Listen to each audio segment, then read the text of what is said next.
and welcome to this week's episode of JPTV. This week I'm going to talk about a landlord's right of entry. Now, often landlords are under the assumption that if they are renting a property to a tenant, they do have the right to enter the property. But by law, this is not the case. When a tenant moves into a property and they sign an agreement, they have an awful lot of rights under the law, almost as much as the owner. You cannot enter the property without the tenant's permission.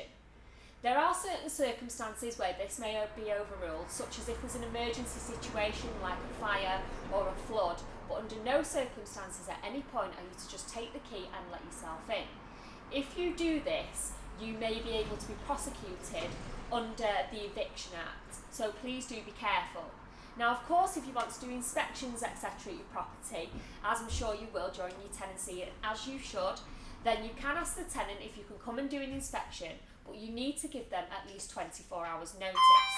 But what I will say, and just let you know, is that if the tenant refuses admission into the property, then please do not go and let yourself in, because you could find yourself in a whole heap of trouble.